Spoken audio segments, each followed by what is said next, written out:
가지마 Don't go 가지마 Don't look 보지마 Don't listen 듣지마 Don't email 지마 Don't sleep 자지마 Don't laugh 웃지마 Don't forget 잊지마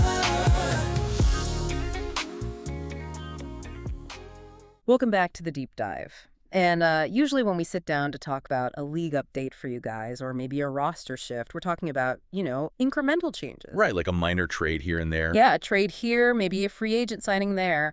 Small ripples in a big pond. But today we are looking at an absolute tsunami. That is definitely the word for it. We are breaking down the MOF Season 85 draft. And from everything I've read in the notes you sent over, this isn't just a good draft class. This looks like a historical inflection point for the league. Inflection point is the perfect way to frame it, honestly. I was looking at the historical data before we started recording today, and usually in a draft, you're hoping to find maybe 2, maybe 3 starters, if you were really lucky. Right. But in Season 85, the talent pool was just so incredibly deep that we saw franchise-altering players literally falling into the middle rounds. Which is wild. It is. We are talking about a massive injection of talent that is going to fundamentally change the geometry of the league for, the next 5 to 10 seasons easily. I want to start with a phrase I saw in the source material that you provided because it really stood out to me. The architecture of a championship. Oh, yeah. I love that framing. It sounds grand. And frankly, a little intimidating, because when I look at the spreadsheet we're working off of, it's just a massive wall of numbers. It can definitely cause some eye strain. You've got OVR, the overall rating. You've got DEV traits, age, height, weight. If I'm a general manager in the MOF or just a fan listening to this trying to understand their team's future, what am I actually looking at here? Is this just a math problem? It is a math problem, but it's a math problem that determines whether you win a Super Bowl or get fired. Okay, high stakes. Very high stakes. Think of it this way. In this league, overall rating, that OVR number, is your bank balance today. Okay. It's the cash you have on hand to spend on the field right now. An 80 OVR player can essentially buy you a win on Sunday. But the development trait, that DEV, that is your interest rate. Okay, I like that analogy. Break that down for me a bit more. So you have teams that drafted guys with a high bank balance. Let's say an 82 overall player. Which is great for a rookie. Amazing for a rookie. But let's say they have a low interest rate. Maybe they just have normal development. Right. So they are rich right now. They will play really well in week 1, but they aren't going to get much richer. In 3 seasons, they might still be an 82 or maybe an 83. They've plateaued early. Exactly. Then, on the other hand, you have the gamblers, the investors. They drafted a kid who might be a 74 overall. Basically broke in NFL terms. Yeah, practically minimum wage on the field. But he has an X-factor interest rate. He's compounding. He is compounding at like 20 or 30% a year. Right. So while the safe pick is stagnating, the X-factor player is skyrocketing past him in a season or 2. The architecture of a championship is completely about balancing that immediate cash with that long-term compound interest. In the composite model we are using to grade these teams today, that tries to weigh both of those exact factors. That's the entire goal of the model. The grading methodology we are looking at assigns 50% of the grade to drafted overall, so the cash on hand. Half the grade is just how good they are on day 1? Right, but the other 50% is split up. You've got 20% going to drafted DEV, the trait they entered the league with. Okay. Another 20% to current OVR, which accounts for early progression in training camp bumps. And then the final 10% is current DEV. So it's trying to answer the question, did you get better today? And did you set yourself up to be dominant tomorrow? Exactly. It's a holistic look at roster construction. Well, if we are talking about dominance, there is one team we absolutely have to start with. It's the elephant in the room. Or maybe the mammoth in the room. I know exactly where you're going. We have to talk about the Kansas City Chiefs and Coach Bobaduro in 07. The undeniable gold standard of Season 85. I'm looking at this official draft grades chart from the source material, and it almost looks like a typo. It really does. The Chiefs are sitting at a 95.0 grade, an A+.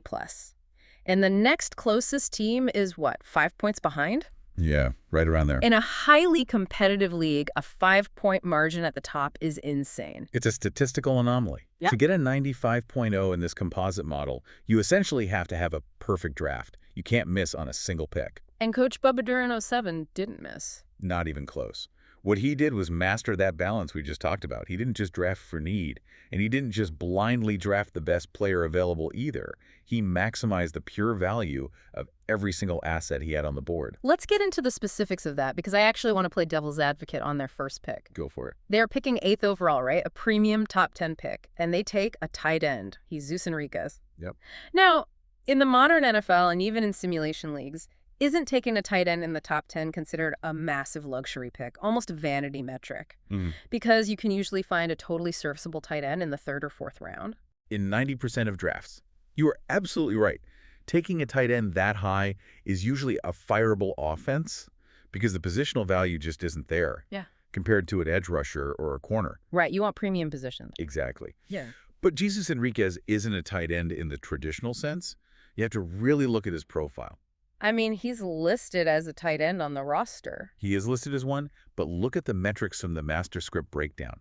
He is an 82 overall rookie. Do you know how incredibly rare that is? I'm guessing very. Most rookie tight ends, even the highly touted first-rounders, come into the league at a 72, maybe a 74 if they're a generational prospect. They usually can't block well yet. They run sloppy routes. They drop contested passes. And take time to develop. Exactly. But Enriquez is walking onto the field better than 80% of the veteran tight ends currently in the league. So you are drafting him basically as a wide receiver who just happens to be heavy. You are drafting an immediate mismatch. Think about the geometry of the defense. If the defensive coordinator puts a linebacker on him, Enriquez is an 82 overall athlete. He is just too fast. He will blow by that linebacker on a seam route every single time. And if they adjust and put a safety on him, Then he is too big. Yeah. He will just box them out at the catch point. And here is the kicker, the thing that pushes this pick from good to historic. the interest rate. The interest rate. He has the X-factor development trait. Wow, the highest possible. The absolute highest. So not only is he a nightmare matchup in week 1, but he is going to evolve. He's going to gain experience points faster than anyone else on that offense. By season 86 or 87, he isn't just a reliable safety blanket for the quarterback. He is the entire focal point of the offense. It's not a luxury pick at that point. It's a tactical weapon. A tactical nuke. Immediate mismatch is a great way to put it in the notes, but what's crazy to me looking at this breakdown is that Enriquez might not even be the most impressive part of this draft class for Kansas City. Oh, not at all. We have to talk about the wall they just built. The offensive line. This is where the draft nerds like me get really, really excited. I can hear it in your voice. I can't help it. You almost never see teams spend high draft capital on interior linemen because it's just not sexy. It doesn't sell jerseys. It doesn't make the highlight reels. Right, people want receivers and edge rushers. Exactly. But look at what KC did here. They drafted Jared Ringer at left guard and Sal Almas at right guard. Both of them are 82 overall. And both of them are superstars. Okay, let's unpack that for the listeners. Finding one superstar lineman in a draft feels like a huge win for any franchise.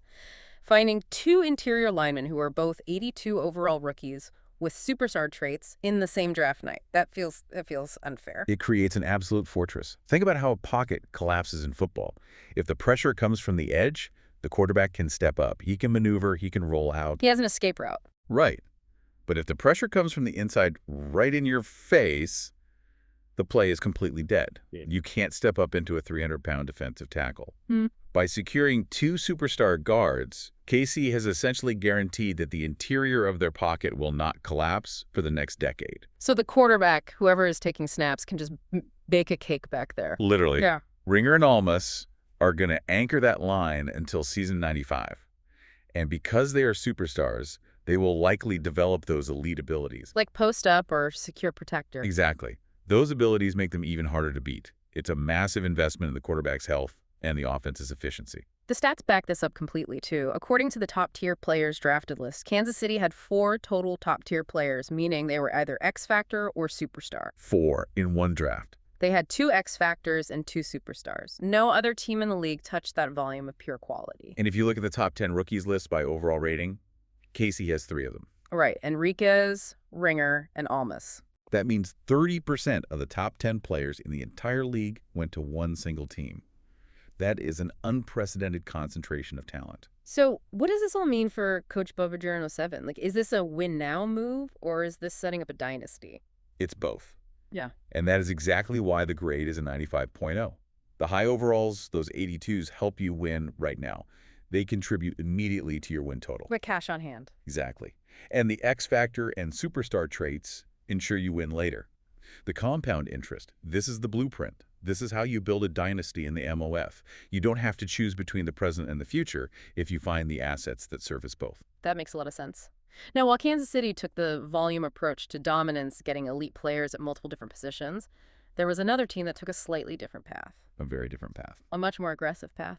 Let's talk about the Los Angeles Rams and coach AJ072694. The Rams are a fascinating case study. I call their approach the top-heavy strategy, or the stars and scrubs model. I love that. Stars and scrubs. They scored a 90.6, which is a fantastic A grade, but they got there very differently than the Chiefs did. They went hunting for the absolute biggest sharks in the water. Right. We have to start with the #1 overall talent in the entire draft class. And to be clear, not the first pick, but the highest rated player on the board, regardless of when he was taken. Right. Eddie Stump. Eddie Stump. Strong safety. Taken 13th overall. 13th overall. And he's an 86 overall rookie with an X Factor trait. Which is just absolutely absurd value at pick 13. To get an 86 overall player who is essentially a Pro Bowl caliber player the second he steps off the bus in the middle of the first round is a masterclass in patience and scouting by Coach AJ. I have to ask, though, for the casual fan listening, why is an 86 overall safety so incredibly valuable? I feel like people look at a safety and say, well, he's not a quarterback, he's not an edge rusher, he's not a corner. Why does Eddie Stump matter so much to a defense? In the modern simulation game, the safety is the ultimate erasure. Erasure. Yeah. The safety is the player who cleans up everyone else's mistakes on the field. If your corner gets beat on a double move, the safety is there. If the linebacker misses a tackle in the gap, the safety is there. Right. But an 86 overall X Factor safety like Stump allows you to play entirely differently as a defensive play caller. You can leave him in single high coverage, meaning he is the only guy deep, and he actually has the speed and the zone coverage stats to cover the entire width of the field by himself. So he essentially unlocks the rest of the defense. Precisely. Because you trust Stump to handle the deep ball solo, you can bring an extra blitzer. You can comfortably stack the box against the run. He single-handedly dictates what the offense is allowed to do. When your safety is the best player on the field, the middle of the field becomes an absolute no-fly zone. But the crazy thing is, the Rams didn't stop there. They didn't just get the eraser. They went out and got the shutdown artist, too, Jermarcus Morris. Cornerback, 84 overall. Yeah. And also an X Factor. So let me get this totally straight. In one single night, Coach AJ adds an 86 X Factor safety and an 84 X Factor corner to his secondary. He essentially rebuilt his entire secondary's identity in about 2 hours of drafting. Morris gives you a true CB1 who can just lock down the opposing team's best receiver on an island. And Stump cleans up everything else over the top. It's a terrifying combination for any passing attack. It really highlights the stark contrast in styles we were talking about earlier. You have the Chiefs, who built a fortress on offense with a tight end and 2 guards. And then you have the Rams, who looked at the board and said, we're going to find the 2 best defensive backs in the country and put them in the exact same locker room. And that's exactly why the drafted overall metric was the primary driver for the Rams' high grade. When your top 2 picks average out to an 85 overall, out of the gate, your class average is going to absolutely skyrocket. Right. The math just works in your favor. It does. It is a strictly top-heavy approach. The risk, of course, is depth. What happens if someone goes down? Exactly. If Stump or Morris gets hurt, do the Rams have the guys behind them to step up? KC drafted a volume of depth. The Rams drafted pure stars. It's the age-old sports question. Is it better to have 5 really good players or 2 god-tier players? In a simulation league like MOF, Yeah. I actually lean towards the stars. Really? I do. Ah. Difference makers win the tight games. Having 5 good players is nice for getting through the regular season. But in the playoffs, when you are down by 4 and you need someone to make a play against a superstar quarterback, you need an Eddie Stump. It definitely works for them. But the draft wasn't just the Chiefs and Rams show, even though they stole a lot of the headlines. We really need to look at the rest of the league, because according to this top 10 rookies list, there is massive talent everywhere. And frankly, if you're an offensive coordinator in this league, you should be sweating right now. The depth of this class is what makes it historic, like we said at the top. If we move past KC and LA, you start seeing how other teams found their own franchise cornerstones, and particularly on the defensive line. Let's talk about those pass rushers, because we saw some absolute monsters come off the board early. We've got Clark Osborne going to the New York Giants and coach Buffalo Bill. Clark Osborne is a freak of nature. He's a right edge rusher, 84 overall, and he has the X Factor trait. 84 is huge. Huge. He was the #2 highest rated player in the entire draft, right behind Stump. For the Giants, this is completely transformative. You drop an 84 X Factor onto the edge of your defensive line, and suddenly the math changes for the opposing offense. How so? Like, mechanically, what does that change? Well, usually, to get consistent pressure on a quarterback, Yeah. you might have to scheme a blitz. You have to send 5 or maybe 6 guys, which leaves you vulnerable in the secondary. But fewer guys in coverage. Exactly. But Osborne is good enough out of the box to win a one-on-one matchup against the left tackle almost every time. Sure. So if the offense doesn't dedicate a double team to him, he just sacks the quarterback. And if they do double team him, If they do double team him, that leaves everyone else on the Giants' defensive front in a one-on-one situation. He creates favorable matchups for his teammates just by existing on the field. that is immense value. And then down in Atlanta, Coach Big Reg picks up Ben George. Another elite edge rusher. Yeah. Left side this time. 81 overall X Factor. So a little lower overall than Osborne? Yeah, not quite as polished as Osborne out of the gate. An 81 versus an 84 is a noticeable difference in terms of immediate block shedding, but an 81 X Factor rookie is still a day one starter who is going to command serious attention from the offense. I want to pivot for a second to the most important position in all of sports. Quarterback. Quarterback. We have to talk about the Las Vegas Raiders and Coach Gouch because they took a huge swing. Peter Morton. Peter Morton, 80 overall. X Factor. This is the holy grail of drafting right here. Is it, though? Because we see quarterbacks drafted in the first round literally every single year, sometimes multiple. What makes Morton different than the guys who bust? It's the starting point, the baseline. Finding a rookie quarterback who is truly NFL ready, meaning an 80 overall or higher, is incredibly rare in this league. What's the usual baseline? Usually you draft a highly touted rookie QB and they land at a 74 or 75 overall. That's a big drop-off. It's massive. At 74, they have accuracy issues. They have low awareness, so they take bad sacks. They can't throw on the run accurately. You end up spending 2 entire seasons just trying to get them to be average. Growing pains. Severe growing pains. But Coach Gouch doesn't have to wait. Morton is an 80 right now. He is already an average to above average starter in this league from his very first snap. And with the X Factor trait, his progression curve is going to be almost vertical. Exactly. He enters the league as a reliable starter, but he has the raw potential to be a top 5 quarterback globally within 2 seasons. And think about the contract structure. Oh, right. The rookie deal. He's on a rookie contract for 4 years. The Raiders are getting top-tier quarterback play for absolute pennies on the dollar. That pick alone, even if the rest of the draft was terrible, justifies the Raiders' entire draft class. It completely resets their franchise clock. There are a few other notable names on this top 10 list we definitely need to shout out before we move on. London Flowers went to the Commanders and Coach Snoop Panther. Another top-tier cornerback, 82 overall, X Factor, landing at number 6 on the overall rookie list. The Commanders definitely needed some help in the secondary. They did, and they got a guy who can mirror elite receivers immediately. Again, it fits that heavy defense-first theme we are seeing dominate this class. And then the Titans, coached by E.L. Bucks, grabbed Ronnie Giles. The Mike linebacker, 81 overall, X Factor. Now, we talked about anchors earlier with the offensive line. Is Giles a defensive anchor? He is the literal definition of a defensive anchor. The linebacker is the quarterback of the defense. He calls the plays. He makes the pre-snap adjustments. Getting an X Factor at that specific position means your run defense and your intermediate zone coverage just got significantly better overnight.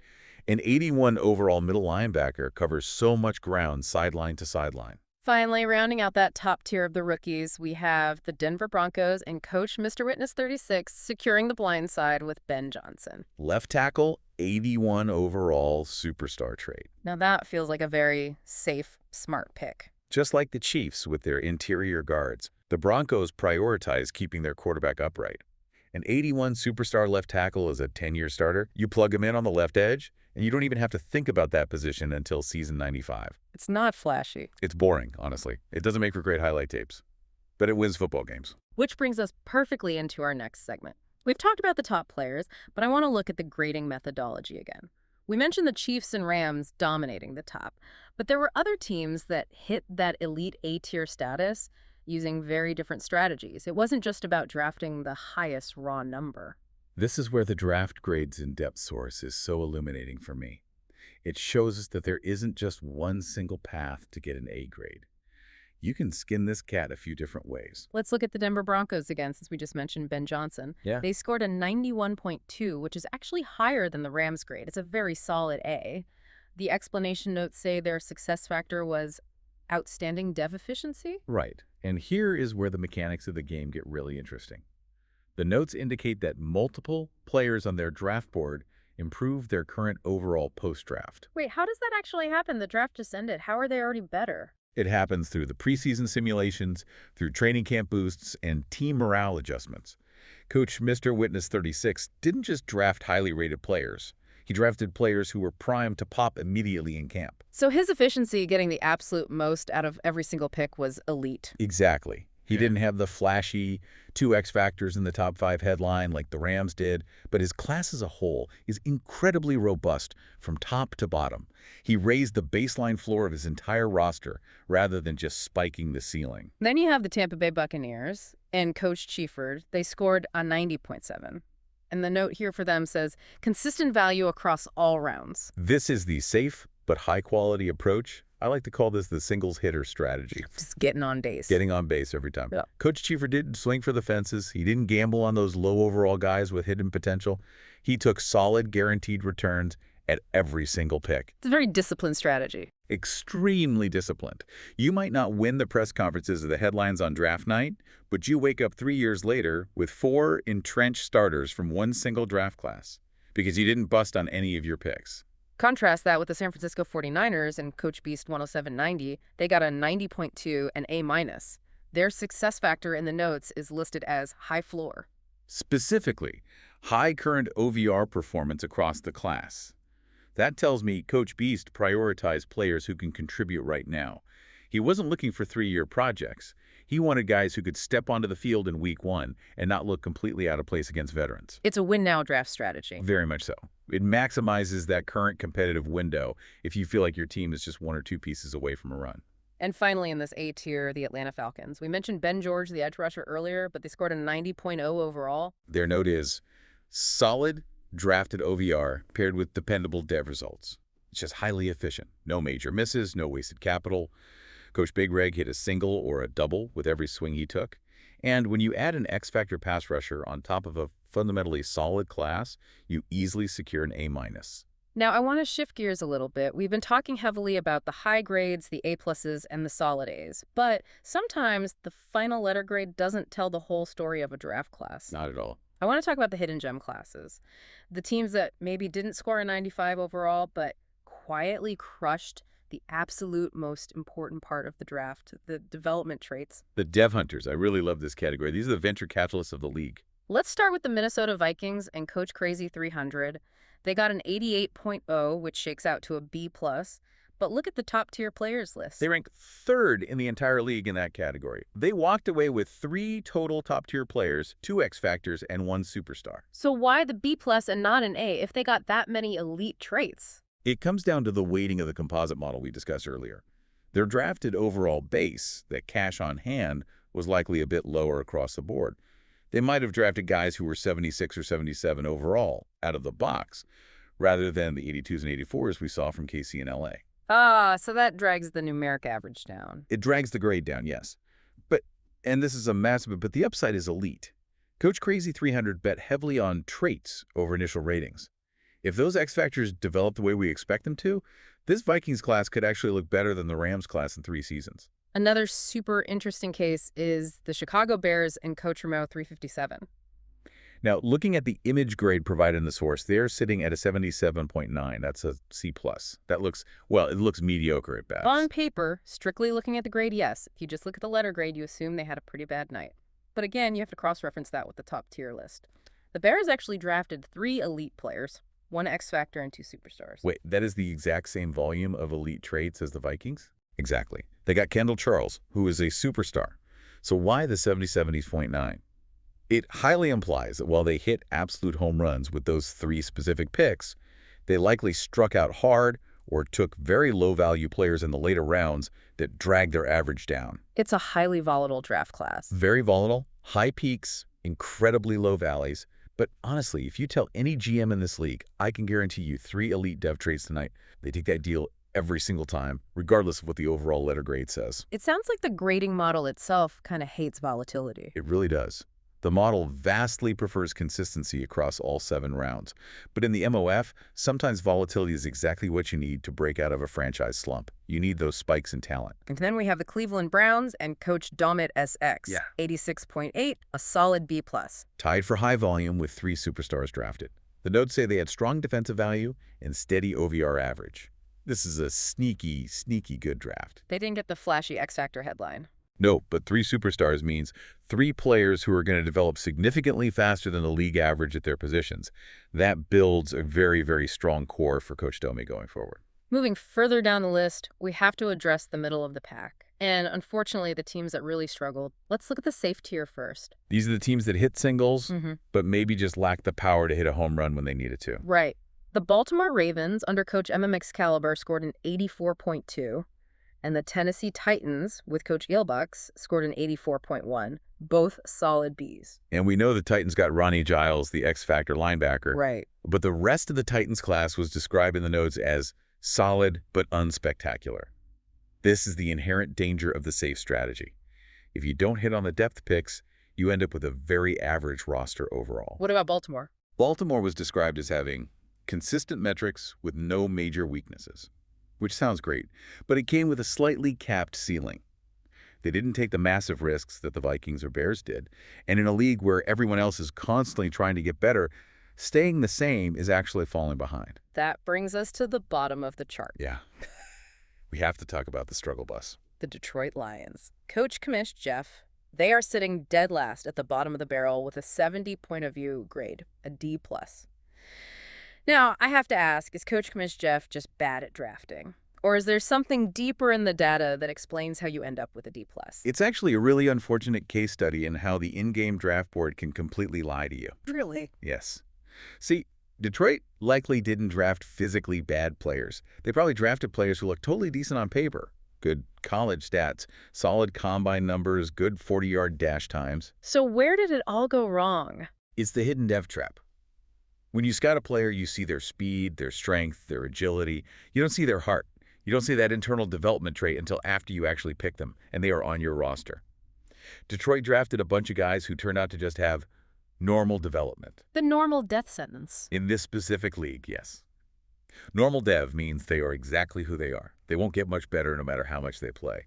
So while Kansas City's 82s are rapidly turning into 99s over the next few seasons, Detroit's 75s are just staying 75s. It's not necessarily bad scouting, then. Not always. Sometimes it's just incredibly bad variance. The fog of war in the draft is very real. But the grading model punishes it ruthlessly because, in the long run, roster stagnation absolutely kills franchises. The Arizona Cardinals and Coach Booby MTZ7 didn't fare much better, sitting at a 76.2, a flat C. Their note says, moderate OVR base with minimal growth curve. It's the exact same story as Detroit. They got players who are fine, just okay, but they aren't going to get much better. And in the MOF, if you aren't growing, your team is dying. Same exact thing for the Indianapolis Colts and Coach McDaddy. The notes say lower dev averages suppressed overall ceiling. It seems like the pervasive theme for these lower-tier teams was simply a failure to identify those special hidden traits. Precisely. They drafted normal players in a superstar world. It's tough to compete with that deficit. Let's zoom out a bit for the final segment. We've analyzed the specific teams and the players, but I want to look at the macro trends of Season 85. The source material mentions a Round 1 recap that explicitly described the first round as defense-heavy. It was overwhelmingly defensive. If you look at the top 10 list again, 6 of the top 10 players by overall rating are defenders. Right. Stump, Osborne, Morris, Flowers, George, Giles, all defense. That is a massive shift. Usually the top of the draft is completely dominated by quarterbacks and flashy skill positions. Everyone desperately wants the next Patrick Mahomes or Justin Jefferson. So why this sudden shift to defense? It signals a direct change in the meta of the league. Offenses have been incredibly explosive lately. High-scoring games everywhere. This draft was the lead GMs collectively answering back. They decided we need to stop these guys. Adding that many elite defenders, specifically X-Factor defenders, is going to artificially depress scoring across the entire league. The source actually quotes this thought directly. It says, Season 85 will likely be shaped heavily by the X-Factor defenders taken in Round 1. I agree completely with that assessment. Think about the matchups we are going to see. You have the Rams shutting down the deep pass with Stump and Morris. You have the Giants and Falcons rushing the passer relentlessly with Osborne and George. You have the Titans stuffing the run up the middle with Giles. Every single level of the defense across the league just got a massive infusion of X-Factor talent. And those X-Factor abilities are game changers. They disrupt entire game plans. An X-Factor pass rusher can literally fearmonger an offensive line into blocking poorly. It changes the mechanics of how the offense operates. It raises a philosophical question about the grading model itself, though. We kind of crushed Detroit for getting a 70%. But is that entirely fair? Does a low grade mean the draft was a complete failure? Or is it just bad luck with the hidden traits? It's always a mix. The model punishes you for missing on development traits. Is that luck? Partially, yes. But the truly great GMs, the Bubba Drenone 7s, the crazy 300s, they seem to find these guys consistently year after year. They look for specific combine numbers, specific athletic profiles that tend to correlate with high development. They read the subtle clues in the scouting reports.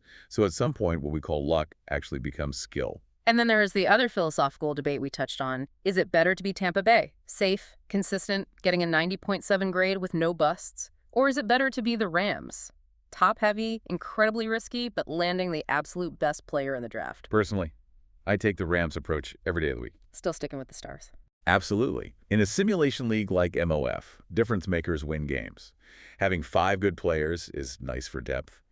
But having one Eddie Stump, an 86 X factor roaming the secondary that changes your opponent's entire weekly game plan, I'll take the superstar over a padded depth chart every time. That is a bold take, but I think the Chiefs kind of proved you can actually do both if you're smart enough. Well, yes. If you can pull a Kansas City, you just win the whole thing. But that is the anomaly. Don't expect to see a 95.0 grade again for a very long time. That was a masterclass. So bringing this all home for the listeners, the Season 85 draft is officially in the books. Kansas City stands alone at the summit with a near-perfect draft class. The Rams have built what looks like a Legion of Boom 2.0 in LA. And the league as a whole has been flooded with elite defensive talent. The main takeaway for me is the league motto found in the source material. Elite DEV wins championships. It's not just about the raw overall rating. It's about that little icon next to the player's name, X Factor, Superstar. That is the true currency of the MOF. Here's a provocative thought for you to chew on, listener, as we wrap up. We just saw an influx of elite defenders like we haven't seen in years. Stump, Osborne, Morris, Flowers, George. Are we about to see a massive statistical regression for offenses in Season 85? Are the days of the 50-point shootout numbered? Or will those superstar offensive linemen we talked about, Ringer, Almas, Johnson, be enough to hold the line and keep the offenses rolling? That is the defining battle of Season 85 right there. The unstoppable force of these established offenses versus the immovable object of this incredible rookie defensive class. I honestly cannot wait to watch it play out on the field. Me neither. So take a look at your own roster. Look at your rookies. Don't just look at the overall number. Look at the efficiency. Look for the dev traits, because that is exactly where the championship architecture is hiding. Absolutely. Build for tomorrow, not just today. Thanks for diving in with us. We'll see you on the field for Season 85. Stay curious. Don't laugh with your mind, don't forget it, your mind.